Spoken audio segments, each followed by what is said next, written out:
चलो बताओ तो। कल हम लोग कहाँ तक डिस्कस किए थे? अब तुम लोग का शायद एंड ही होने वाला है चैप्टर, ठीक है। कल कहाँ तक डिस्कस किए थे? सर इफेक्ट ऑफ डाइल्यूशन पढ़ाए थे और क्वेश्चंस करवाए थे। अच्छा, इफेक्ट ऑफ डाइल्यूशन हो गया था। ठीक है। चलो आज हम लोग आगे बढ़ते हैं। इसमें से हमारा नेक्स्ट टॉपिक है हमारा, इसी में नेक्स्ट पार्ट है हमारा। एक टर्म आता है इनफाइनाइट डाइल्यूशन। ठीक है, एक टर्म यूज करते हैं हम लोग, इनफाइनाइट डाइल्यूशन। दिख रहा है ना स्क्रीन सबको? यस। तो ये इनफाइनाइट डाइल्यूशन का मतलब क्या हुआ? कि हम लोग बोल सकते हैं, ऐसा इसको डिफाइन कर सकते हैं हम लोग कि when addition of water, dilution में क्योंकि हम लोग वाटर ही ऐड करते हैं, तो when addition of water doesn't bring about any further change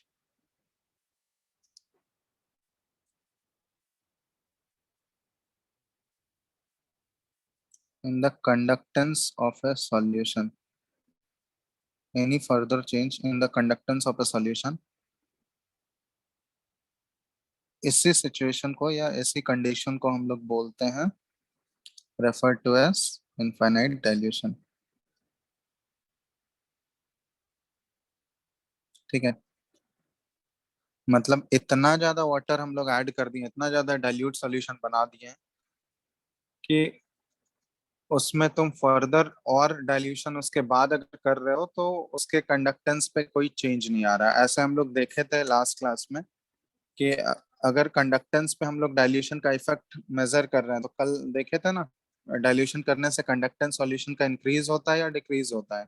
ये बताओ तो। इंक्रीज। इंक्रीज करता है, ठीक है। तो यहाँ पे ये इनफाइनाइट डाइल्यूशन वाला केस ले रहा है, मतलब हम लोग इतना इनफ वाटर ऐड ही कर दिए हैं ताकि उसके बाद अगर फर्दर तुम डाइल्यूट कर रहे हो ना, तो उसका कंडक्टेंस के ऊपर कोई फर्क नहीं पड़ रहा है। कि उस सिचुएशन को या उस कंडीशन को हम लोग बोलते हैं इनफाइनाइट डाइल्यूशन। ठीक है। तो इसका देखो हम लोग यूज करने वाले हैं, जैसे अभी हम लोग पढ़ेंगे ये वेरिएशन ऑफ मोलर कंडक्टिविटी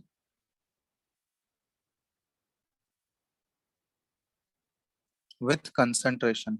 ठीक है, ये मोलर कंडक्टिविटी जो है कंसंट्रेशन के साथ कैसे चेंज होता है, ये हम लोग देखने वाले हैं। Variation of molar conductivity with concentration. तो इसमें हम लोग दो अलग अलग केसेस कंसिडर करते हैं। पहला हम लोग कंसिडर करते हैं कि वैसा सॉल्यूशन हम लोग लिए हैं जो कि स्ट्रॉन्ग इलेक्ट्रोलाइट है। तो फर्स्ट केस में हम लोग बात कर रहे हैं स्ट्रॉन्ग इलेक्ट्रोलाइट के केस में कैसा वेरिएशन होगा। तो फॉर स्ट्रॉन्ग इलेक्ट्रोलाइट, तो कोई भी स्ट्रॉन्ग इलेक्ट्रोलाइट लोगे ना, तो इसमें हमको पता है कि एज द कंसंट्रेशन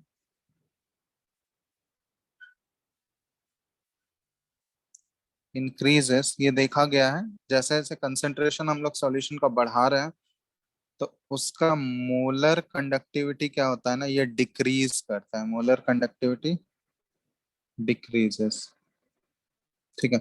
ये एक्चुअली इसका रिलेशन जो आया है, इस रिलेशन से इसको बताया गया। ये जो लेमडा एम है मोलर कंडक्टिविटी है, एट किसी कंसंट्रेशन सी पे हम लोग एज्यूम करते हैं, इज इक्वल टू ये लेमडा एम नॉट। ये लेमडा एम नॉट, या फिर इसको हम लोग लिख सकते हैं लेमडा एम इंफिनिटी। ये जो है molar conductivity at infinite dilution है, माइनस बी अंडर रूट सी। ठीक है, तो ये रिलेशन से मोलर कंडक्टिविटी का वेरिएशन हम लोग एक्सप्लेन करते हैं कंसंट्रेशन के साथ। ठीक है, तो यहाँ सी जो है ये कंसंट्रेशन डिनोट कर रहा है, बी जो है यहाँ पे कांस्टेंट है। इस रिलेशन को बोला जाता है, ये है डी बाई। ठीक है, ये रिलेशन है डी बाई। दिख रहा है ना स्क्रीन सबको? यस। ठीक है, साथ साथ ही लिखते जाना, डी बाई हकल ऑन सेजेस इक्वेशन। ऑन सेजेस इक्वेशन। अब यहाँ पे सारे जो जो टर्म्स इन्वॉल्व है सबका मतलब देख लो। ये लेमडा एम सी क्या है? लेमडा एम सी ये हुआ मोलर कंडक्टिविटी एट कंसेंट्रेशन सी। ठीक है, मोलर कंडक्टिविटी एट किसी कंसेंट्रेशन सी पे। ठीक है, लेमडा एम नॉट या फिर लेमडा एम इंफिनिटी, ये क्या हुआ? उस सॉल्यूशन का मोलर कंडक्टिविटी इनफाइनाइट डाइल्यूशन पे। ठीक है, जब इनफाइनाइट डाइल्यूशन वाला कंडीशन अचीव हो गया तो उस समय उसका मोलर कंडक्टिविटी क्या है? तो उसको हम लोग करते हैं लेमडा एम नॉट या फिर लेमडा एम इंफिनिटी से। Molar conductivity at infinite dilution, और यहाँ पे बी जो है ना, ये कांस्टेंट है, और इसका वैल्यू जो है ये कांस्टेंट है, डिपेंडिंग अपॉन, ये डिपेंड करता है, डिपेंडिंग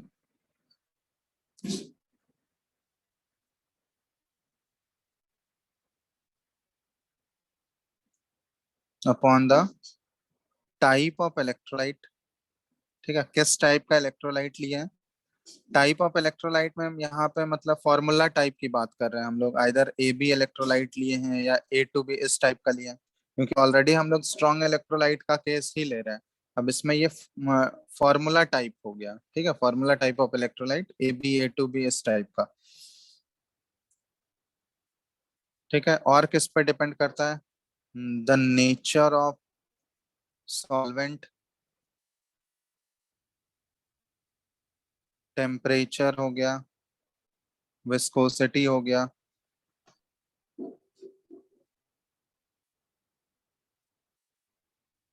एक्सेट्रा।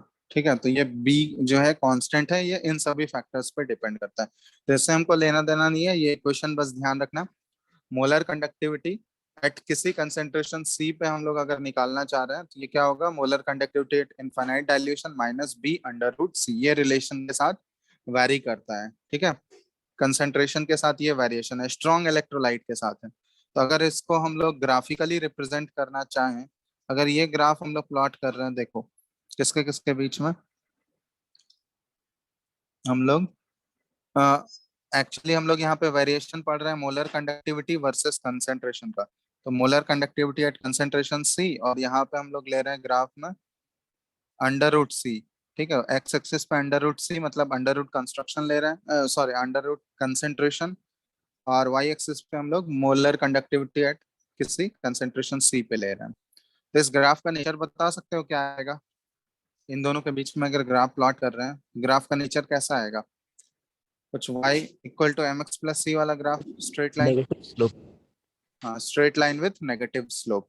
ठीक है, उसी टाइप का इक्वेशन दिख रहा है तुमको यहाँ पे, y is equal to M X plus C वाला फॉर्म है। तो ये ग्राफ ओरिजिन से स्टार्ट नहीं होगा, ये ग्राफ कुछ पॉइंट से स्टार्ट होगा, लेमडा एम नॉट से, और ये नेगेटिव स्लोप के साथ नीचे जाएगा। ठीक है, तो ये वाला जो इंटरसेप्ट का वैल्यू आएगा, ये इंटरसेप्ट का वैल्यू यहाँ पे क्या है? ये है लेमडा एम नॉट या लेमडा एम इंफिनिटी। ठीक है, ये इंटरसेप्ट वाला वैल्यू हो गया। ठीक है,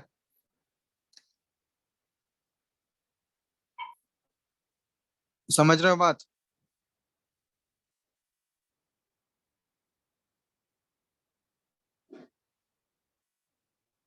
ये बात समझ आया तुम लोगों को, ये रिलेशन स्ट्रॉन्ग इलेक्ट्रोलाइट के लिए? ठीक, अब यहाँ पे एक पॉइंट नोट करके लिखना कि molar conductivity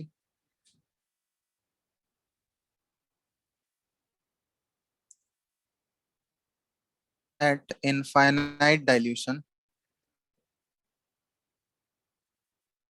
for a strong electrolyte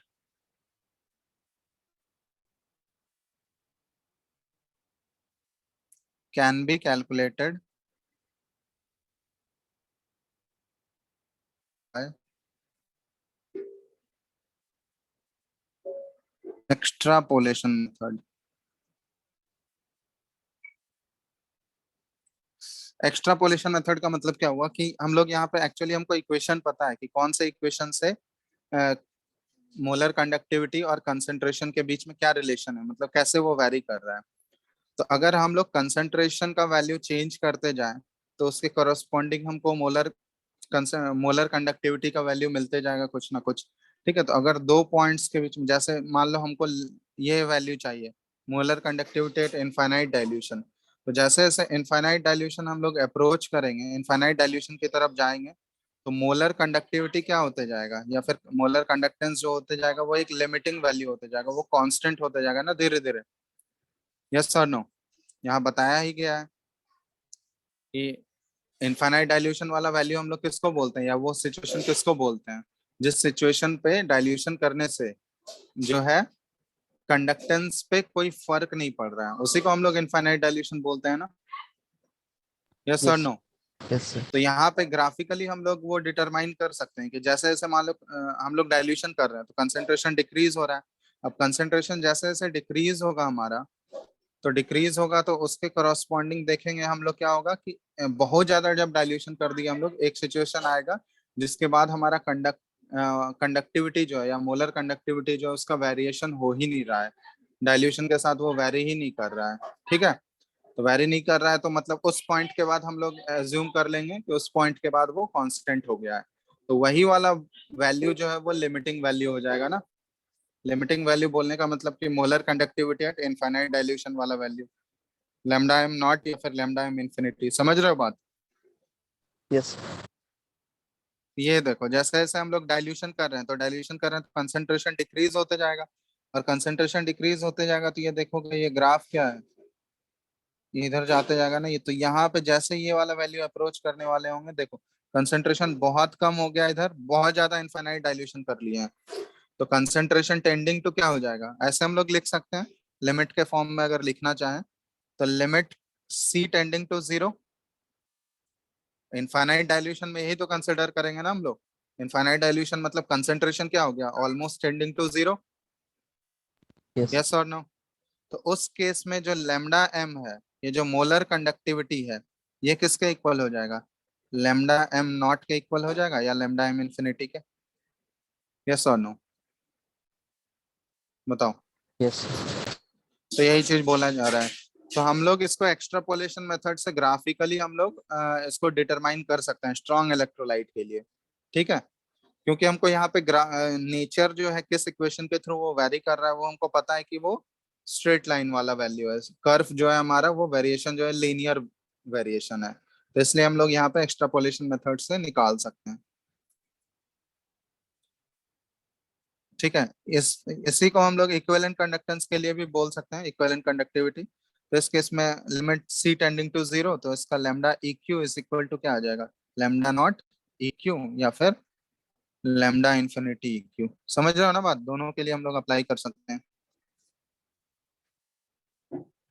ये हो गया वेरिएशन ऑफ स्ट्रॉन्ग इलेक्ट्रोलाइट, मतलब स्ट्रॉन्ग इलेक्ट्रोलाइट के केस में हम लोग देख रहे हैं कि कंसंट्रेशन के साथ कैसे उसका मोलर कंडक्टिविटी वैरी कर रहा है।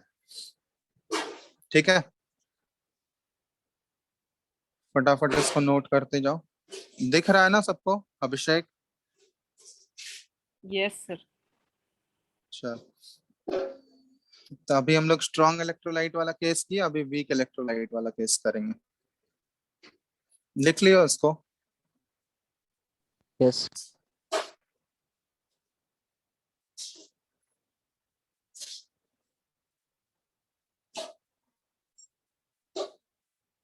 यस और नो? Yes sir. चलो, नेक्स्ट हम लोग देख रहे हैं for weak electrolyte, second case ले रहे हैं इसमें for weak electrolyte.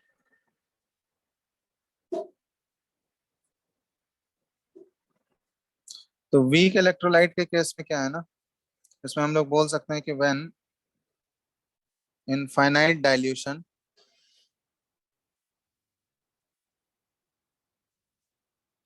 an infinite dilution is approached, the conductance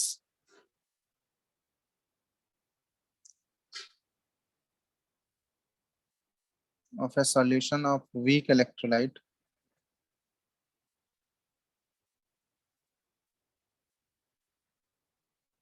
increases very rapidly। ठीक है, increases very rapidly. Weak electrolyte के केस में देखा गया है कि जब इनफाइनाइट डाइल्यूशन अप्रोच हो रहा है तो उस समय कंडक्टेंस जो है ना सॉल्यूशन का, वीक इलेक्ट्रोलाइट जो हम लोग लिए उसके सॉल्यूशन का कंडक्टेंस जो है बहुत रैपिडली चेंज होता है, इंक्रीज करता है, ठीक है। एंड थस इसलिए हम लोग बोल सकते हैं कि वहां पे कोई एग्जैक्ट हमको वेरिएशन नहीं मिल सकता है कि स्ट्रेट लाइन कर्व है या फिर वैसा है। तो वो एग्जैक्ट वेरिएशन हमको नहीं मिल पाता है क्योंकि बहुत ही रैपिड चेंज होता है, इसलिए वहां पे thus cannot be obtained through extrapolation method. ठीक है, इसलिए हम लोग उसके पॉइंट्स को मार्क करके एक्स्ट्रापोलेशन मेथड से हम लोग उसके वैल्यू को कैलकुलेट नहीं कर सकते हैं, ठीक है। समझ गए बात। स्ट्रॉन्ग इलेक्ट्रोलाइट के केस में तो जो इनफाइनाइट डाइल्यूशन पे मोलर कंडक्टिविटी होगा वो एक्स्ट्रापोलेशन मेथड से आ जाता है, ठीक है, क्योंकि वेरिएशन जो होता है वो लीनियर होता है, बहुत स्मूथली वो डिक्रीज होते जा रहा है, वहां पे हम लोग देख रहे हैं। लेकिन इस केस में क्या है ना कि इसका जो वीक इलेक्ट्रोलाइट के केस में जो मोलर कंडक्टिविटी है इनफाइनाइट डाइल्यूशन पे वो हम लोग एक्स्ट्रापोलेशन मेथड से कैलकुलेट नहीं कर सकते हैं। तो यहाँ पे जो वेरिएशन आता है ना मोलर कंडक्टिविटी वर्सेस कंसेंट्रेशन, ये लीनियर भी नहीं होता है, ठीक है। ये कुछ इस टाइप का है। यहाँ पे देखो मोलर कंडक्टिविटी एट कंसेंट्रेशन सी और अंडर रूट कंसेंट्रेशन। तो इस केस में ये वेरिएशन जो है ये कुछ इस टाइप का आता है, ये लीनियर वेरिएशन नहीं आता है।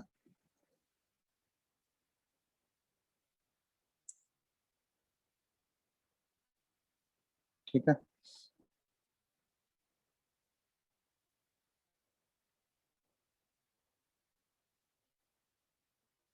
तो यहाँ लिख लेना फॉर वीक इलेक्ट्रोलाइट। ये ग्राफ का वेरिएशन इंपॉर्टेंट है, नेचर इंपॉर्टेंट है, स्ट्रॉन्ग इलेक्ट्रोलाइट में ग्राफ का नेचर कैसा आता है और वीक इलेक्ट्रोलाइट में क्या। इससे एक बार क्वेश्चन पूछा गया है, ठीक है, तो ये ध्यान रखना तुम लोग। For weak electrolyte also lambda M या फिर molar conductivity increases on dilution, ये तो हमको पता ही है, क्योंकि डाइल्यूशन करने से क्या होगा ये बताओ। डाइल्यूशन करने से क्या होगा।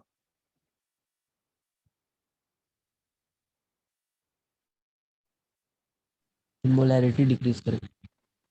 मोलैरिटी डिक्रीज करेगा, और मोलैरिटी या फिर कंसेंट्रेशन डिक्रीज करेगा। तो फॉर्मूला है ना lambda M is equal to kappa into 1000 by, तो मोलैरिटी। इनफाइनाइट डाइल्यूशन पे हम लोग बात कर रहे हैं। तो इनफाइनाइट डाइल्यूशन वाला तो ये हम लोग देखो मोलर मोलर कंडक्टिविटी का तो वेरिएशन लास्ट क्लास में हम लोग पढ़े थे, वेरिएशन विद डाइल्यूशन, याद है। Molar conductivity yes. और इक्विवेलेंट कंडक्टिविटी का वेरिएशन डाइल्यूशन के साथ क्या था कि डाइल्यूट करने पे मोलर कंडक्टिविटी और इक्विवेलेंट कंडक्टिविटी दोनों का वैल्यू क्या होता है, इंक्रीज ही करता है ना डाइल्यूशन के साथ। यस और यस। No, yes sir. कल बताया गया था, ठीक है। तो वो ध्यान रखना। तो वहां पे क्या था ना कि आइदर वो स्ट्रॉन्ग इलेक्ट्रोलाइट हो या वीक इलेक्ट्रोलाइट हो, दोनों केस में मोलर कंडक्टिविटी का वैल्यू जो है वो डाइल्यूशन के साथ इंक्रीज ही करेगा, लेकिन वेरिएशन डिफरेंट है, ठीक है। यहाँ पे वेरिएशन क्या है, स्ट्रेट लाइन, स्ट्रॉन्ग इलेक्ट्रोलाइट के केस में वेरिएशन स्ट्रेट लाइन है, और वीक इलेक्ट्रोलाइट के केस में वेरिएशन जो है ये स्ट्रेट लाइन, लीनियर वेरिएशन नहीं होगा, ठीक है, ये बस ध्यान रखना। और स्ट्रॉन्ग इलेक्ट्रोलाइट के केस में क्या है कि मोलर कंडक्टिविटी इनफाइनाइट डाइल्यूशन का हम लोग एक्स्ट्रापोलेशन मेथड से कैलकुलेट कर सकते हैं, लेकिन वीक इलेक्ट्रोलाइट के लिए इनफाइनाइट डाइल्यूशन में हम लोग एक्स्ट्रापोलेशन मेथड के थ्रू उसके इनफाइनाइट डाइल्यूशन के वैल्यू को कैलकुलेट नहीं कर सकते हैं, ठीक है। तो उसके लिए अप्लाई करते हैं, उसके लिए एक अलग से लॉ है हमारे पास जिसको हम लोग पढ़ने वाले हैं, कोलैरिस लॉ, ठीक है। तो यहाँ पे लिख लेना, ये लिख लियो इतना, यस। ठीक है। तो यहाँ पे उसके लिए हम लोग वीक इलेक्ट्रोलाइट के लिए कैसे कैलकुलेट करेंगे, तो उसके लिए हमारे पास एक लॉ होता है जिसको बोलते हैं, यहाँ पे लिख लो नोट करके कि conductance of a weak electrolyte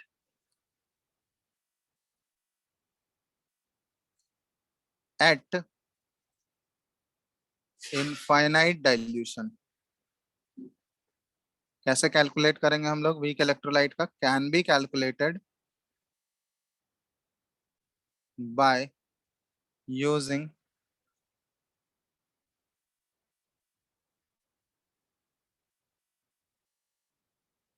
Clausius law of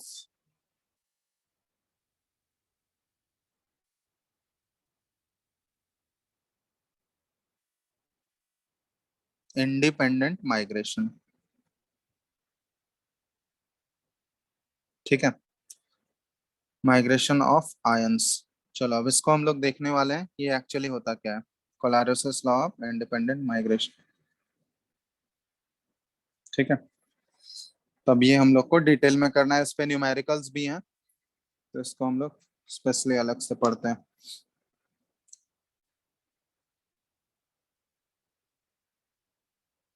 तो इसका पहले डेफिनेशन लिख लो, कोलारोसिस लॉ को कैसे डिफाइन किया गया है।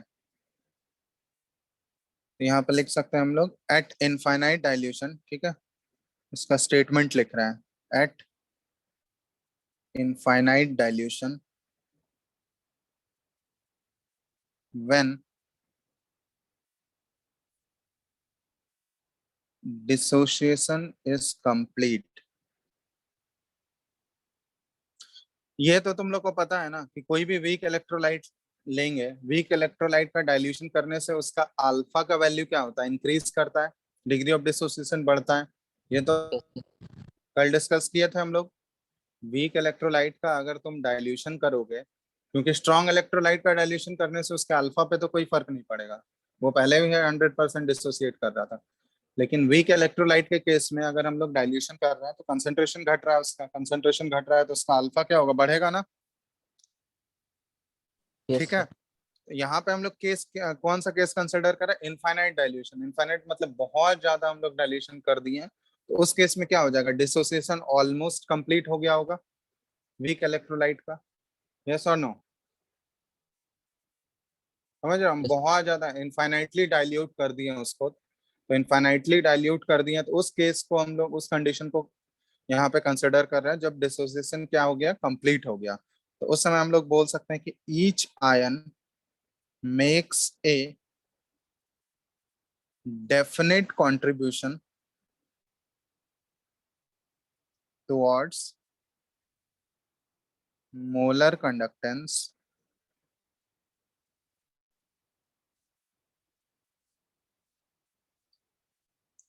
of the electrolyte irrespective of the nature of the ion with which it is associated and the of value of molar conductance at infinite dilution can be, या फिर ऐसा लिख लो, value of molar conductance at infinite dilution for any electrolyte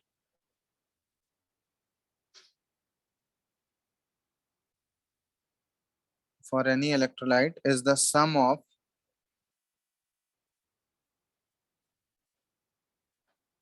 contribution of its constituent ions। ठीक है, that is anions and cations। ठीक है, मतलब ये बोला जा रहा है कि देखो इनफाइनाइटली डाइल्यूट कर दिए किसी भी सॉल्यूशन को, मतलब उस समय डिसोसिएशन ऑलमोस्ट कंप्लीट हो गया है। तो जब इनफाइनाइट डाइल्यूशन वाला केस हम लोग कंसिडर करेंगे ना, तो वहां पे ये देखा गया है कि वहां पे स्ट्रॉन्ग इलेक्ट्रोलाइट, वीक इलेक्ट्रोलाइट, उसका कोई फर्क नहीं पड़ेगा। जब इनफाइनाइट डाइल्यूशन हम लोग कर दिए, तो वीक इलेक्ट्रोलाइट का भी अल्फा नियरली किसके इक्वल हो गया है, वो 1 के इक्वल हो गया है। समझ रहे हो बात, यस और नो। तो उस केस में बोला गया है कि हर एक आयन, जो भी आयन वहां पे प्रेजेंट होगा, जब पूरा पूरा 100% डिसोसिएट हो गया, तो हर एक आयन जो है अपना कंट्रीब्यूशन दे सकता है, किसमें, मोलर कंडक्टेंस के वैल्यू में, ठीक है। मोलर कंडक्टेंस या फिर मोलर कंडक्टिविटी के वैल्यू में हर एक आयन अपना कंट्रीब्यूशन दे सकता है, ठीक है। वो irrespective of the nature of the ion with which it is associated, irrespective है कि वो किस टाइप का इलेक्ट्रोलाइट है या किस टाइप के कैटायन के साथ वो बॉन्डेड था, किस टाइप के एनायन के साथ वो बॉन्डेड है, उस पर वो डिपेंड नहीं करेगा कि इधर वो स्ट्रॉन्ग इलेक्ट्रोलाइट है या वीक इलेक्ट्रोलाइट है। इनफाइनाइट डाइल्यूशन पे वो नेचर ऑफ द इलेक्ट्रोलाइट का कोई फर्क नहीं पड़ेगा, ठीक है। वहां पे हर एक आयन का अपना एक इंडिविजुअल कंट्रीब्यूशन होगा, किसके लिए, टुवर्ड्स मोलर कंडक्टेंस या molar conductivity of the electrolyte, ठीक है। और उस समय जब इनफाइनाइट डाइल्यूशन पे हम लोग कैलकुलेट कर रहे हैं तो उसका वैल्यू कैसे कैलकुलेट कर सकते हैं, मोलर कंडक्टेंस या फिर मोलर कंडक्टिविटी का, तो वो हम लोग निकाल सकते हैं is the sum of contribution of its constituent ions. तो उसके जितने भी कॉन्स्टिट्यूएंट आयंस ब्रेक करके बन रहे होंगे उन सभी का हम लोग क्या करेंगे, मोलर कंडक्टिविटी को ऐड कर देंगे, और ऐड करने पे जो भी सम आएगा वही हो गया उसके मोलर कंडक्टेंस का वैल्यू हो गया इनफाइनाइट डाइल्यूशन पे। समझ रहे हो बात? जैसे मान लो इसको हम लोग ऐसे एक्सप्लेन करते हैं एक एग्जांपल लेके, ये लिख लियो पहले स्टेटमेंट सब लोग। इसी को बोला जाता Yes, है क्लैरियस law of independent migration of ions. लिख चुके हो statement? yes sir. Yes, sir. Yes और नो? विवेक? Yes, sir. चलो ठीक है। एग्जाम्पल देखो, ये सिंपल सा बात है। जैसे मान लो हम लोग NaCl लिए, ठीक है। तो NaCl हमको पता है स्ट्रॉन्ग इलेक्ट्रोलाइट है, और दूसरा हम लोग KCl भी लेंगे तो उसमें यहाँ नेचर ऑफ द आयन पे ये डिपेंड नहीं कर रहा है, ठीक है, ये पहले ही लिख चुके हैं हम लोग। तो यहाँ पे हम लोग लिख सकते हैं ऐसा कि NaCl का अगर हमको कैलकुलेट करना है molar conductivity at infinite dilution, ठीक है, लैम्डा एम नॉट का वैल्यू कैलकुलेट करना है, तो ये किसके इक्वल हो गया, इसके sum molar conductivity of its constituent ions के सम के बराबर हो जाएगा। तो इसके कॉन्स्टिट्यूएंट आयंस क्या क्या ब्रेक होके बनेंगे, Na प्लस और Cl माइनस, तो lambda M naught Na plus का plus lambda M naught Cl minus का, तो यही NaCl का जो हो गया molar conductivity at infinite dilution हो गया।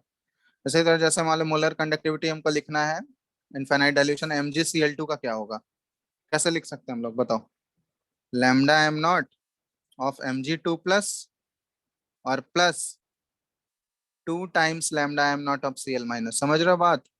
क्योंकि यहाँ पे अगर डिसोसिएट करेगा तो कितने Cl माइनस मिलेंगे यहाँ पे, दो। दो। Cl माइनस कितने मिलेंगे, दो। बोलो? दो। तो Cl माइनस का जो कंट्रीब्यूशन है वो कितने बार हमको ऐड करना पड़ेगा, 2 बार ना? Yes sir. यस और नो? तो इसलिए हम लोग Yes. 2 टाइम्स किए हैं, ठीक है। अब जैसे यहाँ पे लैम्डा एम नॉट हमको HCOH का निकालना है, फॉर्मिक एसिड है, ये हमको पता है ये वीक एसिड है, लेकिन इनफाइनाइट डाइल्यूशन पे बात कर रहे हैं। इनफाइनाइट डाइल्यूशन पे ये भी क्या होगा, 100% डिसोसिएट हो रहा होगा। तो इसका भी अगर हमको लैम्डा एम नॉट निकालना है या लैम्डा एम इन्फिनिटी, तो ये क्या हो जाएगा, lambda M naught of H plus plus lambda M naught of HCOO minus. समझ रहे हो बात? Format ion. यस और नो? Yes. सिंपल सा चीज है, इसमें कुछ वो नहीं है, सिंपल सा स्टेटमेंट है, तो यही इसका मतलब हुआ।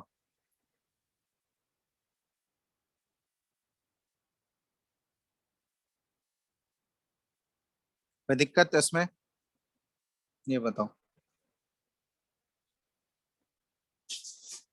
No sir. चलो, अब इसका एप्लीकेशंस बहुत ही इंपॉर्टेंट है। कोलैरिस लॉ को हम लोग कहाँ कहाँ अप्लाई करते हैं, ये इंपॉर्टेंट पार्ट है इसको। तो इसके हेल्प से हम लोग बहुत सारे न्यूमेरिकल सॉल्व करेंगे। अभी पहले इसको लिखो, फिर आगे हम लोग न्यूमेरिकल वाले पार्ट पे बढ़ते हैं। फटाफट इसको नोट कर लो।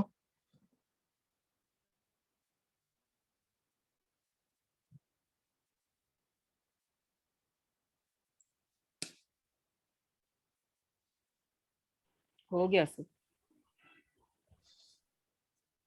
अब यहाँ पे आता है हम लोगों का एप्लीकेशन वाला पार्ट, एप्लीकेशन ऑफ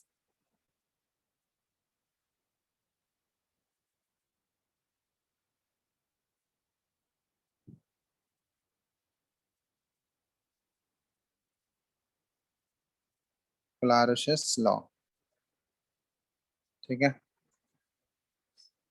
तो इसमें सबसे पहला जो एप्लीकेशन हम लोग पढ़ने वाले हैं, दो तीन एप्लीकेशन इसके पढ़ेंगे। सबसे पहला है calculation of molar conductivity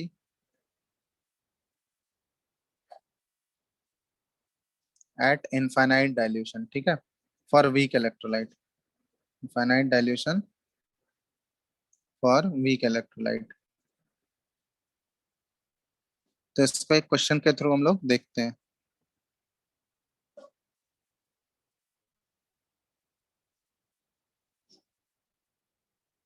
question है हमारा, कैलकुलेट,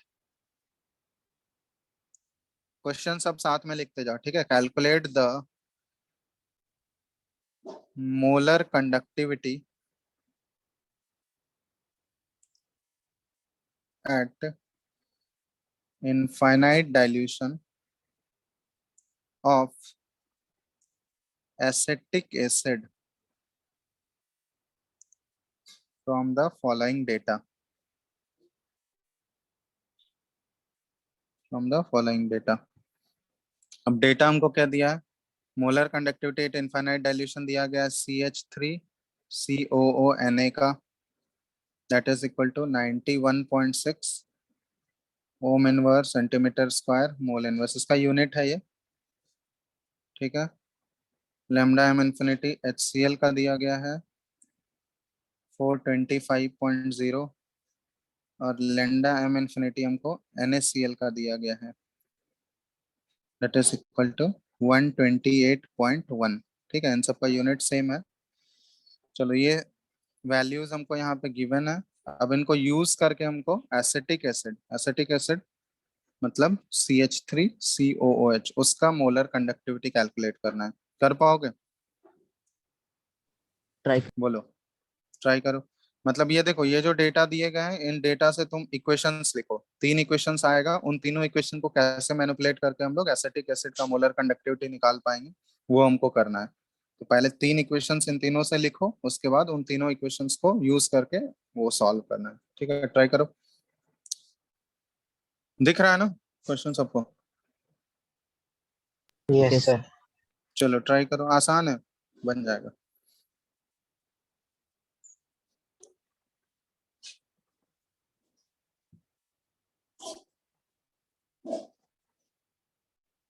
वैल्यूज अच्छे से यूज करना, देखना कैलकुलेशन मिस्टेक मत करना।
नहीं बना?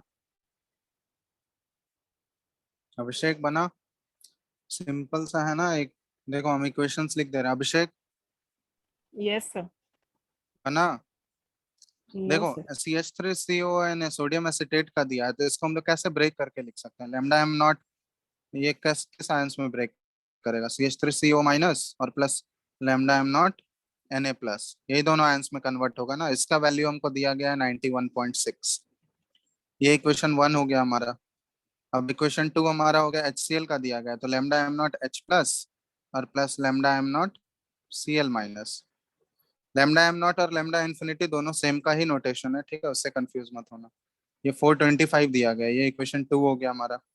तीसरे इक्वेशन में हमको NaCl का दिया, तो lambda M naught Na plus plus lambda M naught Cl minus, और इसका वैल्यू हमको 128.1 है। ये इक्वेशन 3 हो गया। अब इन तीनों इक्वेशन को यूज करके हमको एसिटिक एसिड का चाहिए। तो एसिटिक एसिड के लिए रिक्वायर्ड इक्वेशन क्या आएगा हमारा? एसिटिक एसिड के लिए हमारा रिक्वायर्ड इक्वेशन क्या आना चाहिए, ये बताओ। कौन कौन से दो आयंस मिलकर एसिटिक एसिड बनाएंगे? Lambda M naught H plus और प्लस लैम्डा एम नॉट किसका? CH3CO minus, acetate ion plus H plus, यही दोनों मिलकर एसिटिक एसिड बनाएंगे ना? यस और नो? यस। तो इसी का तो वैल्यू हमको कैलकुलेट करना है। अब ये वैल्यू हमको कैलकुलेट करना है, और ये तीन इक्वेशंस हमारे पास हैं। अब इन तीनों इक्वेशन को यूज करके प्लस माइनस जो भी करना है उसको, इस रिक्वायर्ड इक्वेशन का वैल्यू नहीं निकाल सकते हो? बताओ, तो क्या करना होगा हमको? कौन से दो इक्वेशन को ऐड करोगे, या कैसे करेंगे हम लोग? कौन से तीनों इक्वेशन को कैसे मैनिपुलेट करेंगे जो हमारा रिक्वायर्ड इक्वेशन आ जाएगा, ये बताओ।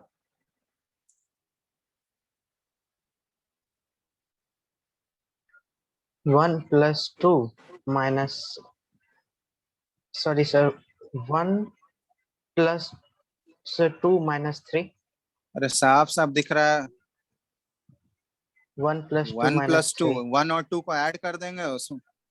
हाँ, इक्वेशन 3 को सब्ट्रैक्ट कर देंगे उसमें। देख लो आ रहा है या नहीं।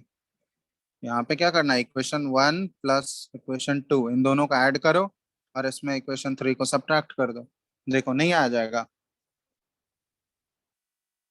आएगा या नहीं? ये दोनों का ऐड करो, तो इसमें H प्लस और CH3CO माइनस आ ही गया। अब Na प्लस और Cl माइनस भी, आप इक्वेशन 3 को सब्ट्रैक्ट करोगे तो ये दोनों तो, Na प्लस कैंसिल आउट हो गया और Cl माइनस भी कैंसिल आउट हो गया, तो वो दोनों हट गया। समझ रहे हो बात? यस। अब उन इक्वेशंस को अगर तुम ऐड कर रहे हो तो उसके वैल्यूज भी तो ऐड होंगे। 91.6 प्लस 425, ये दोनों ऐड हो गया, और इसमें हम लोग क्या कर दिए, 128.1 सब्ट्रैक्ट कर दिए। कितना आ रहा है? सॉल्व करके बताओ जल्दी से, ऐड और सब्ट्रैक्ट करके।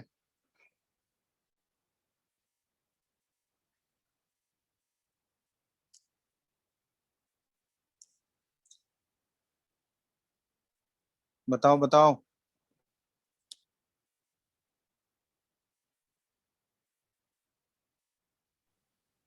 तो 388.5।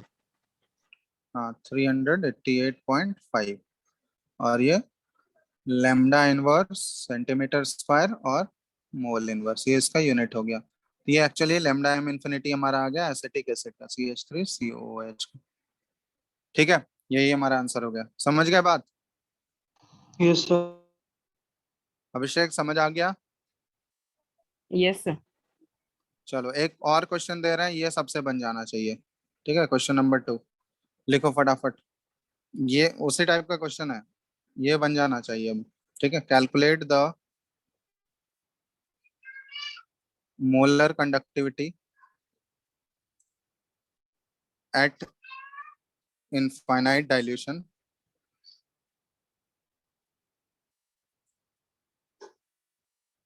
एट इनफाइनाइट डाइल्यूशन, ठीक है, of CH3COO sorry NH4OH, ammonium hydroxide का निकालना है। और हमको यहाँ पे वैल्यूज गिवन क्या है? ये लेमडा एम नॉट दिया हुआ है हमको BaOH होल ट्वाइस का, लेमडा एम नॉट,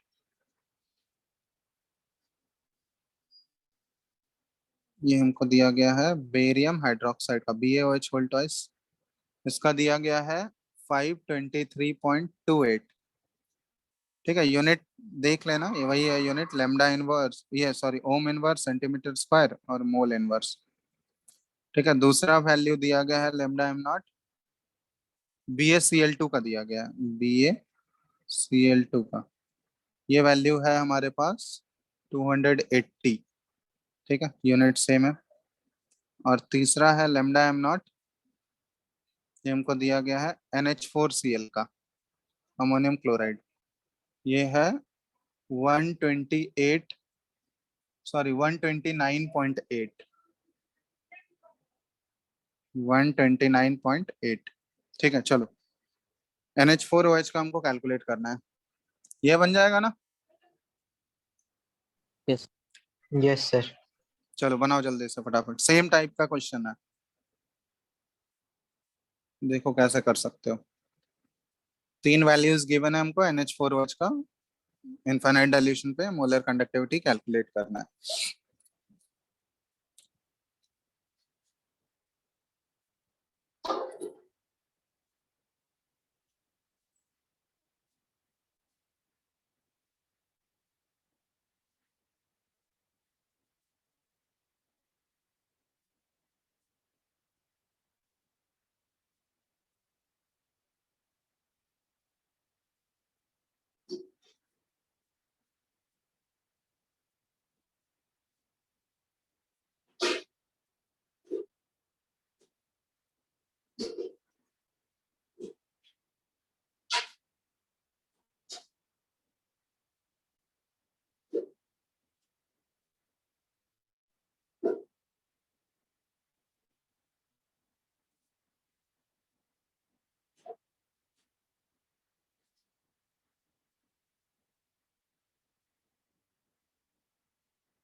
इतना टाइम लगा रहे हो तुम लोग यार, इतना टाइम नहीं है। 251.4.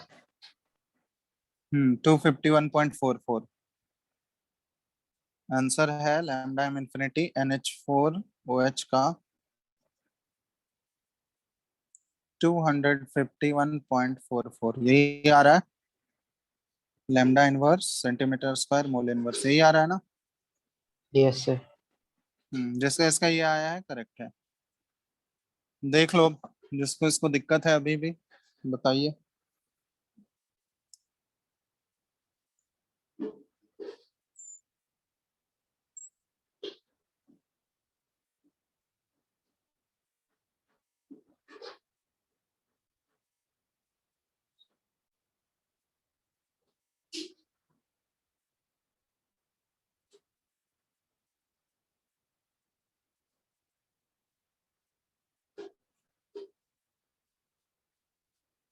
क्या अभिषेक, आगे।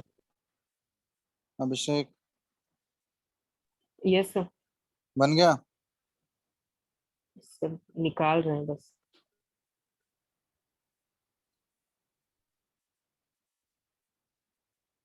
चलो इतना टाइम तो नहीं लगना चाहिए। यहाँ पे एक्चुअली क्या होगा देखो, आ, ये तीन इक्वेशंस लिखोगे, इससे इक्वेशन 1 आएगा, 2 आएगा, इक्वेशन 3, ठीक है, जो भी वैल्यूज हमको गिवन है। तो उसमें कैसे तुम क्या मैनिपुलेशन कर रहे हो?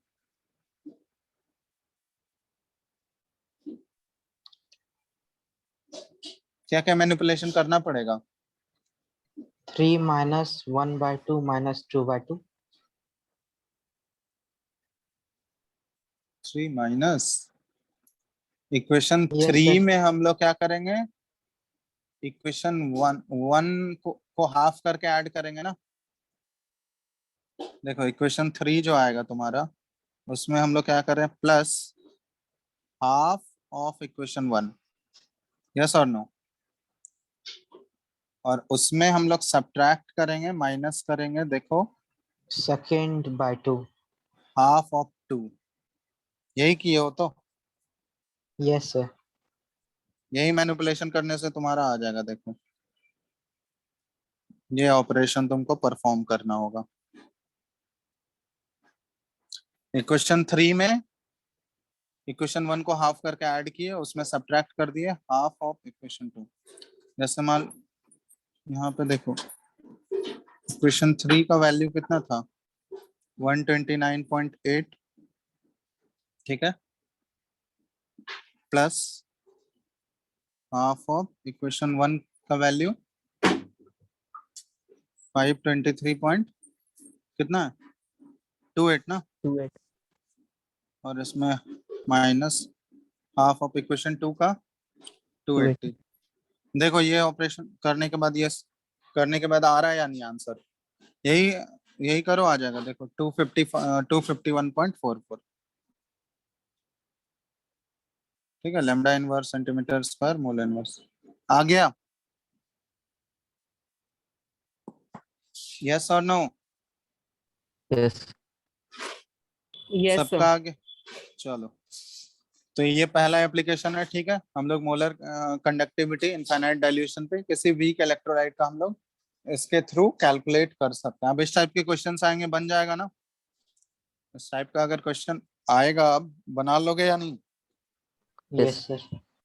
चलो नेक्स्ट एप्लीकेशन की तरफ हम मूव करते हैं। ये पहला एप्लीकेशन था, एप्लीकेशन नंबर 2, कोलारोसिस लॉ को और कहाँ अप्लाई करते हैं हम लोग, तो सॉलिबिलिटी प्रोडक्ट निकालने के लिए भी यूज करते हैं इसको हम लोग। सॉलिबिलिटी प्रोडक्ट आयनिक में जो पढ़े थे हम लोग, of A sparingly soluble salt, sparingly soluble salt. तो इसको कैसे यूज करते हैं, जैसे देखो लैम्डा एम नॉट, ये क्या है, इसका वैल्यू हमको पता है, कप्पा इंटू 1000 बाय क्या होता है, मोलैरिटी या कंसेंट्रेशन, समझ रहे हो बात, मोलैरिटी या फिर कंसेंट्रेशन सी, यही फॉर्मूला होता है ना। Yes. और लैम्डा एम नॉट का वैल्यू तो हम लोग कोलारुसस लॉ से निकाल सकते हैं। लैम्डा एम नॉट का वैल्यू कोलारुसस लॉ से आ जाएगा हमारा, Yes, sir. या ये हम लोग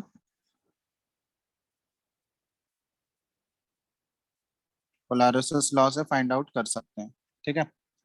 और यहाँ पे हम लोग इससे क्या निकाल सकते हैं, सी का वैल्यू निकाल सकते हैं। यहाँ पे मोलैरिटी यहाँ से कैलकुलेट कर लेंगे, लैम्डा एम नॉट कोलारुसस लॉ से आ जाएगा, कंडक्टिविटी हमको दिया रहेगा कप्पा का वैल्यू, तो उससे हमारा कंसेंट्रेशन सी आ जाएगा, या फिर मोलैरिटी का वैल्यू आ गया। तो इससे हम लोग केएसपी सॉलिबिलिटी प्रोडक्ट कैसे निकाल सकते हैं, तो स्पेरिंगली सॉल्युबल सॉल्ट, जैसे मान लो हमारे पास AlOH होल थ्राइस दिया है, ठीक है, AlOH होल थ्राइस, ये कैसे ब्रेक डाउन करेगा, सॉलिबिलिटी प्रोडक्ट का इक्वेशन हम लोग कैसे लिखते हैं, ये देखो, ये ब्रेक करेगा Al3 प्लस एक्वस और प्लस 3OH माइनस एक्वस, ऐसे ही बनेगा ना, Yes. यस और नो। और इसका केस मान लो, इसका हम लोग सॉलिबिलिटी एज्यूम कर लिए सी है, ठीक है, तो ये कितना होगा, ये जो स्पेरिंगली सॉल्युबल सॉल्ट है, इसका सॉलिबिलिटी हम लोग एज्यूम किए सी है, तो ये सी है, तो Al3 प्लस कितना सॉल्यूशन में रहेगा, 1:1 का रेशियो है, तो ये भी सी ही रहेगा, लेकिन OH माइनस कितना हो जाएगा, 3C हो जाएगा, यस और नो। Yes. अब इसका KSP जब लिखोगे, KSP क्या आता है, कंसंट्रेशन ऑफ Al3 प्लस पे पावर 1 और कंसंट्रेशन ऑफ OH माइनस पे पावर क्या आ जाएगा, होल क्यूब। यही होता है एक्सप्रेशन KSP का। यहाँ से क्या आ गया हमारा, KSP is equal to Al3 plus का कंसंट्रेशन हो गया C और OH माइनस का कंसंट्रेशन हो गया 3C और इस पे पावर क्या हो जाएगा, क्यूब होगा। तो KSP नहीं आ गया यहाँ से हमारा, 3 का क्यूब करोगे ये 27 और C पे पावर 4। बोलो KSP यहाँ से कैलकुलेट कर चुके हैं हम लोग, आएगा या नहीं। Yes Yes, sir. तो यही चीज है, तो हम लोग स्पेरिंगली सॉल्युबल सॉल्ट का KSP निकाल सकते हैं ये कोलैरिस लॉ का यूज करके। कोलैरिस लॉ से हमारा ये लैम्डा एम नॉट का वैल्यू आएगा और ये कंडक्टिविटी अगर दिया हुआ है तो यहाँ से हम लोग C कंसंट्रेशन निकाल सकते हैं कितना सॉल्युबल है वो। उसके बाद हम लोग ये सॉल्युबिलिटी प्रोडक्ट का जो आयनिक में अप्लाई करते थे उसको यूज करके KSP निकाल सकते हैं।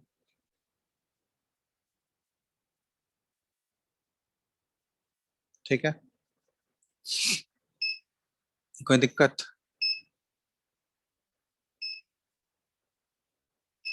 नो आयनिक में ये सब डिटेल में बताया गया ना, कैसे अलग अलग टाइप के सॉल्ट के लिए कैसे एक्सप्रेशन लिखते हैं, वो सारा चीज ना, ये सारा KSP लिखने का तरीका यस Yes, sir. सब एक बार देख लेना, वो सब में दिक्कत नहीं होना चाहिए। ठीक है, चलो अब एक और एप्लीकेशन है इसका। ठीक है, पहला एप्लीकेशन ये हो गया स्पेरिंगली सॉल्युबल सॉल्ट का। तीसरा हम लोग डिग्री ऑफ डिसोसिएशन में भी इसको अप्लाई कर सकते हैं। Third, degree of dissociation, alpha का वैल्यू भी इससे डिटरमाइन कर सकते हैं। तो डिग्री ऑफ डिसोसिएशन क्या होता है ना, हम लोग ऐसा लिख सकते हैं, एट एनी डाइल्यूशन, ठीक है,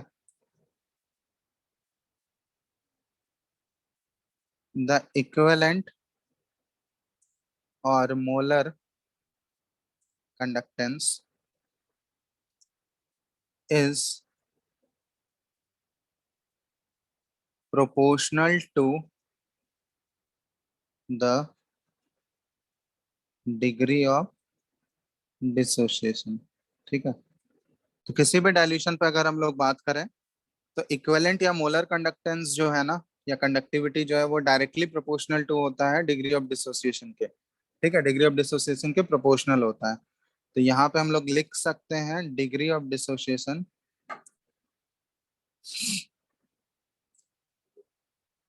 अल्फा, जिसको अल्फा से डिनोट कर रहे हैं हम लोग, तो ये क्या हो जाएगा, दैट इज इक्वल टू, ठीक है, lambda m by lambda M naught. ठीक है, ये ध्यान रखना, लैम्डा एम मतलब ये जो कंडक्टिविटी दिया हुआ है, मोलर कंडक्टिविटी किसी कंसेंट्रेशन C पे, divided by lambda am not, ये किसको डिनोट कर रहा है, इनफाइनाइट डाइल्यूशन पे।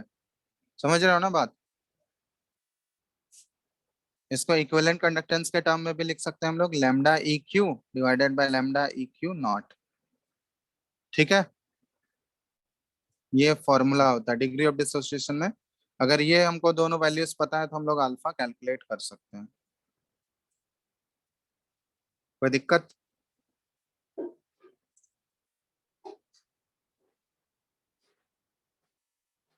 Hello, yes No, sir sir. चलो अब यहाँ पे देखो, इसको हम लोग एक्चुअली में वीक इलेक्ट्रोलाइट के केस में ना, उसका आयोनाइजेशन कांस्टेंट भी डिटरमाइन करने के लिए इसको यूज कर सकते हैं। देखो कैसे होता है वो, जैसे मान लो इसी में एक स्पेशल केस लेते हैं, नेक्स्ट केस ले लो, फोर्थ, ज्यूम कर लो इसको। फोर्थ एप्लीकेशन क्या है कि आयोनाइजेशन कांस्टेंट हम लोग निकाल सकते हैं वीक इलेक्ट्रोलाइट का, ऑफ वीक इलेक्ट्रोलाइट। कैसे निकाल सकते हैं, देखो, जैसे मान लो कोई भी एक वीक इलेक्ट्रोलाइट हम लोग कंसिडर कर लिए, जैसे मान लो AB टाइप का वीक इलेक्ट्रोलाइट है। तो वीक इलेक्ट्रोलाइट हमको पता है ये A प्लस और B माइनस में टूटेगा, और ये पूरा पूरा 100% तो डिसोसिएट करता नहीं है। तो T इक्वल टू 0 पे इनिशियली हम लोग लेते हैं उसका कंसेंट्रेशन कुछ C, ठीक है, और ये दोनों 0 0 है। अब एट इक्विलिब्रियम ठीक है, एट इक्विलिब्रियम हम लोग एज्यूम कर रहे हैं। एट इक्विलिब्रियम क्या लिख सकते हैं हम लोग, बताओ, बोलो। 1 - अल्फा। हाँ, ये सी इंटू, मान लो डिग्री ऑफ डिसोसिएशन जो है यहाँ पे, डिग्री ऑफ आयनाइजेशन जो है ये हमारा अल्फा है। तो डिग्री ऑफ आयनाइजेशन या डिग्री ऑफ डिसोसिएशन अगर अल्फा है, तो 1 में अल्फा डिसोसिएट हो रहा है, तो सी अगर लिए हैं तो सी में कितना डिसोसिएट करेगा, सी माइनस सी अल्फा। सी में कितना, 1 डिसोसिएट कर रहा है, तो सी में कितना डिसोसिएट करेगा, सी अल्फा। तो बचेगा कितना, सी माइनस सी अल्फा, तो सी इंटू 1 - अल्फा यहाँ पे बचा हुआ है, ए का, ए बी का। ठीक है, ए कितना फॉर्म करेगा, सी अल्फा, और बी कितना फॉर्म करेगा, सी अल्फा। 1:1 का ही रेशियो है ना, समझ रहे हो बात। यस। तो यहाँ पे अगर के इक्विलिब्रियम अगर हम लोग लिखना चाहें, के इक्विलिब्रियम, तो ये क्या आ जाएगा, concentration of A, concentration of B minus by concentration of A B. Yes और नो, सारा एक्वस में है हमारा, ये भी एक्वस। ठीक है, अब देखो यहाँ पे के, ए प्लस का कंसंट्रेशन कितना है, C alpha, into B minus का C alpha, divided by A B का कितना है, सी इंटू 1 - अल्फा। यहाँ से के इक्विलिब्रियम हमारा क्या आ गया, सी सी कैंसिल आउट हो गया, क्या बच गया, C alpha square by 1 - alpha.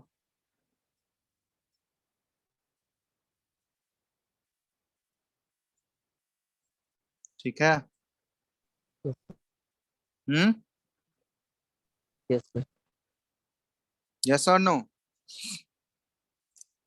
ठीक है, अब जैसे देखो, फॉर वीक इलेक्ट्रोलाइट एक अजम्पशन हम लोग करते थे, याद है, आयनिक में ये अज्यूम किए होगे, बहुत बार ये यूज करते थे हम लोग। फिर वीक इलेक्ट्रोलाइट हमको पता है कि अल्फा का वैल्यू क्या होगा, मच मच लेस देन 1 होता है। यस और नो। Weak yes. इलेक्ट्रोलाइट के केस में Yes. अल्फा 1 से बहुत ही छोटा होता है, तो यहाँ पे अप्रोक्सीमेशन क्या यूज कर लेते हैं हम लोग, 1 - alpha is nearly equal to 1 कर लेते हैं ना। तो यहाँ से देखो, अगर ये अप्रोक्सीमेशन ले लोगे तो के इक्विलिब्रियम हमारा क्या आ जाएगा, C alpha square by 1 - alpha, ये 1 हो गया। यहाँ से अल्फा हमारा आ गया ना, अंडर रूट के इक्विलिब्रियम बाय सी। यहाँ पे अगर एसिड होता तो अंडर रूट के बाय सी लिखते थे हम लोग, याद है। बेस होता तो अंडर रूट के बी बाय सी लिखते। यस और नो। Yes sir. तो एक तो हम लोग के इक्विलिब्रियम, अल्फा का वैल्यू अगर हम लोग फाइंड आउट कर लिए, तो उसको अल्फा स्क्वायर करके कंसेंट्रेशन से मल्टीप्लाई कर दें, तो उसका इक्विलिब्रियम कांस्टेंट का वैल्यू यहाँ से निकाला जा सकता है। ठीक है, अब दूसरा केस अगर हम लोग ऐसा एज्यूम करें कि एस कंसेंट्रेशन डिक्रीजेस, मतलब हम लोग डाइल्यूशन कर रहे हैं, तो डाइल्यूशन करने से कंसेंट्रेशन घट रहा है, और कंसेंट्रेशन घट रहा है तो डिग्री ऑफ डिसोसिएशन ये क्या होगा, इंक्रीज करेगा। यस और नो। कंसेंट्रेशन डिक्रीजेस का मतलब डाइल्यूशन हम लोग कर रहे हैं, तो डाइल्यूशन करने से डिग्री ऑफ डिसोसिएशन क्या हो रहा है, इंक्रीज। ठीक है, यस। तो डिग्री ऑफ डिसोसिएशन अगर इंक्रीज करेगा तो अब उसको हम लोग 1 से छोटा नहीं एज्यूम कर सकते हैं। तो वहां पे अल्फा क्या था हमारा, अल्फा कैसे आएगा, lambda m by lambda m naught, यही था ना, या फिर और lambda E Q by lambda naught E Q, ऐसे कैलकुलेट कर सकते हैं हम लोग। ऊपर जो लिखाए थे अल्फा, ये वाला यस लेमडा एम का। सर। ठीक है, अब देखो यहाँ पे हमारा के इक्विलिब्रियम क्या है, यहाँ पे अप्रोक्सीमेशन हम लोग नहीं ले रहे हैं, ठीक है, क्योंकि अब alpha much much less than 1 नहीं कंसिडर कर रहे हैं, क्योंकि डाइल्यूशन वाला केस है, ये अलग केस है, समझ रहे हो बात, जनरल केस नहीं है ये। डाइल्यूशन करने से डीओडी बढ़ गया ना, तो डीओडी बढ़ गया तो अब उसको 1 से बहुत छोटा तो नहीं एज्यूम कर सकते हैं, समझ रहे हो बात। Yes sir. तो अब हम लोग पूरा एक्सप्रेशन पुट करेंगे, वो C alpha square divided by 1 - alpha. तब यहाँ पे पुट करो, देखो अल्फा का वैल्यू हम लोग क्या पुट करेंगे, अल्फा की जगह हम लोग पुट कर दिए lambda m by lambda m naught का होल स्क्वायर। ठीक है, divided by 1 - lambda m by lambda m naught. ठीक है, 1 - अल्फा। अब इसको सब्स्टिट्यूट करो, सिंप्लीफाई करके बताओ कि इक्विलिब्रियम कितना आ रहा है। सिंप्लीफाई करने के बाद इक्वेशन क्या आ गया हमारा,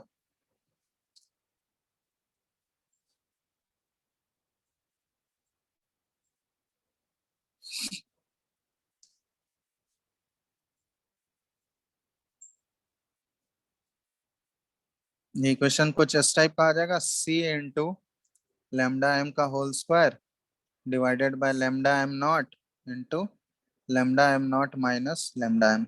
ऐसा ही आ रहा है कुछ। यस सर ये है।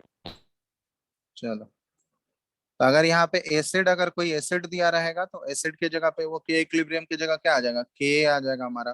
कोई बेस दिया हुआ है तो उसके जगह पे के भी आ जाएगा। ठीक है, तो ये बस ध्यान रखना, हम लोग इस तरीके से इसको अप्लाई कर सकते हैं कोलैरिस लॉ को। अल्फा कहाँ से आएगा हमारा, अल्फा हम लोग ये वैल्यू से कैलकुलेट करेंगे, lambda m by lambda m naught. ठीक है, वो वैल्यू से आ जाएगा अल्फा। और लेमडा एम नॉट हम लोग कहाँ से निकालेंगे, वो कोलैरिस लॉ से निकालोगे। तो एक क्वेश्चन इसमें तुम लोग को हम होमवर्क के लिए दे रहे हैं। ठीक है, ये सारा लिख चुके हो, सारा एप्लीकेशन, तो इतना ही सारा एप्लीकेशन है हमारा कोलैरिस लॉ का।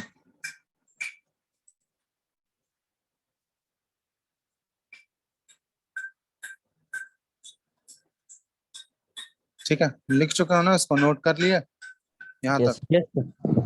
Yes, sir. चलो, होमवर्क के लिए क्वेश्चन लिखो, ये क्वेश्चन ट्राई करना। ये टॉपिक हो गया हमारा खत्म। इसके बाद बस एक लास्ट टॉपिक हमारा बच गया है, कंडक्टोमेट्रिक टाइट्रेशन। ठीक है, तो टाइट्रेशन वाला पार्ट वो हम लोग अगले क्लास में कंप्लीट कर लेंगे, जब भी नेक्स्ट क्लास होगा। तो उसके बाद तुम लोग का ये चैप्टर खत्म। उसके बाद डाउट क्लास लगा देंगे, एक या दो, जितना भी जरूरत है। ठीक है, तब तक तुम लोग क्वेश्चन सब बना लो, पूरा जितना भी बना सकते हो।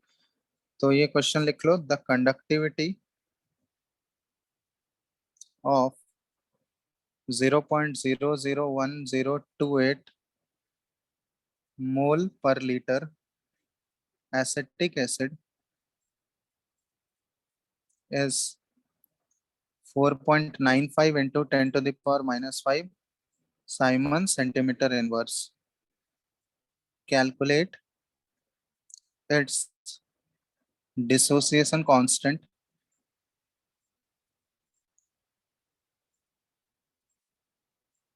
if lambda m naught for acetic acid CH3COH is 390.5 Simon centimeter square mole inverse. समझ रहे हो? तो ये तुम लोग का होमवर्क के लिए रहेगा।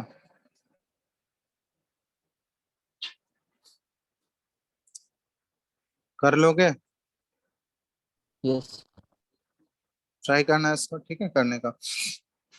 फिर उसका देखते हैं, और जो भी डाउट में क्वेश्चंस आएगा वो भी हम लोग डिस्कशन करेंगे। ये क्वेश्चन ट्राई करके रखना, यही जो कॉन्सेप्ट बताएं इसी से बन जाएगा। ठीक है, क्योंकि सारा वैल्यूज तो तुमको दिया ही गया है यहाँ पे। चलो, ये अगर हो गया,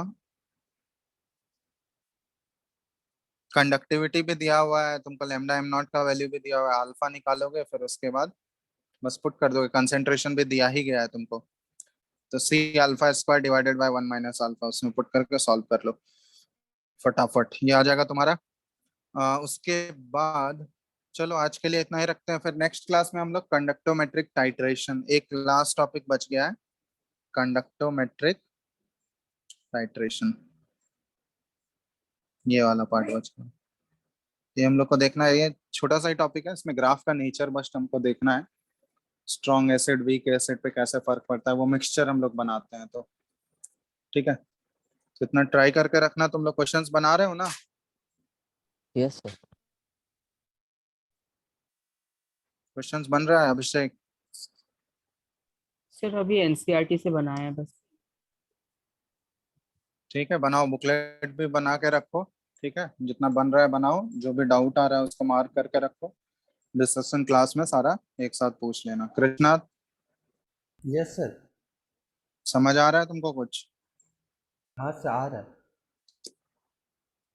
चलो ठीक है, तो क्वेश्चंस बनाना स्टार्ट करो तुम लोग, इस चैप्टर का क्वेश्चंस बनाओ, जो भी डाउट आ रहा है वो सब कलेक्ट करके रखो। ठीक है, नेक्स्ट क्लास में ये चैप्टर जैसे ही खत्म होगा उसके बाद डाउट क्लास लगाएंगे इस चैप्टर का, तो उसमें आराम से तुम लोग पूछ सकते हो। ठीक है, तो आज जितना भी कॉन्सेप्ट बताया ये क्लियर हो गया ना, या कोई डाउट है इसमें? हो गया सर। अभिषेक, कुछ पूछना है आज क्लास का? No sir. यस और नो अभिषेक? नो चलो, सर। तो जो होमवर्क दिए हैं वो अभी ही बना लेना। ठीक है, क्लास के एंड होने के बाद ये बना बनाकर सॉल्व कर रखो, एक ही क्वेश्चन है, सिंपल सा है, बना लो, फिर उसको हम लोग अगले क्लास में करते हैं, नहीं बनेगा तो। ठीक है, यस सर। चलो चलो फिर एंड कर रहे हैं। Thank you, sir. चलो, थैंक यू।